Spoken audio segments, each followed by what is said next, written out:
utawala. Kalonzo pia ameenda kwa Wakamba.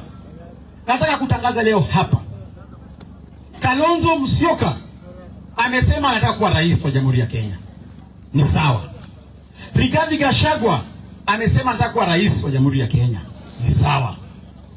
Matiang'i amesema anataka kuwa rais wa Kenya. Ni sawa. Sisi Waluya, sisi tumesema hatutaki urais, lakini tuna book deputy president. So wewe Kalonzo, Gachagua, Matiang'i, mukae chini, mchague mtu mmoja. Wale ambao wanakosa wakuja wapange laini nyuma yetu.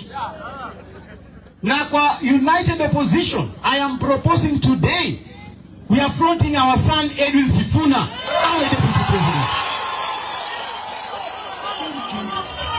Mimi nataka kupropose leo hapa, nataka Waluya ambao wako hapa mtuunge mkono, kwamba kama Rigathi Gachagua atachaguliwa president, sawa, kwa United Opposition. Kama ni Kalonzo, sawa. Kama ni Matiang'i, sawa. Lakini kiti ya deputy president, we must give our son Edwin Sifuna aende akalipa hiyo kiti. Hiyo kiti Waluya tumebuki ya deputy president. Hapo sisi tumetumika miaka mingi. Kazi yangu mimi haiwezi kuwa kwenda kupigia watu wengine makofi, wapate president, wapate deputy, alafu jamii yangu ikae kando. In the United Opposition, I'm bringing this conversation. The seat of the deputy president is reserved for us. Yule mtu atakuja kututoa kwa kiti ya deputy president atupatie upresident. Kama mnaona mapua ya Sifuna sio mzuri, mupatie Eugene Wamalwa. Kama mnaona masikio ya Eugene Wamalwa sio mzuri, mupatie Kileo. Muluya ndio ni lazima akalie hiyo kiti.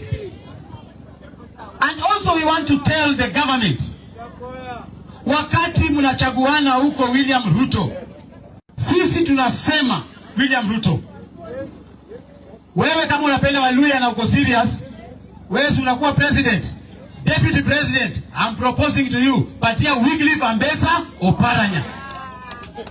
Ukikosa kama upendi mapua ya Oparanya, patia Wetangula, hata kama anakuwa na longi kubwa ya material, patia yeye.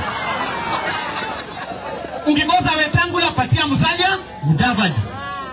So that sisi Waluya tutege pande yote mbili.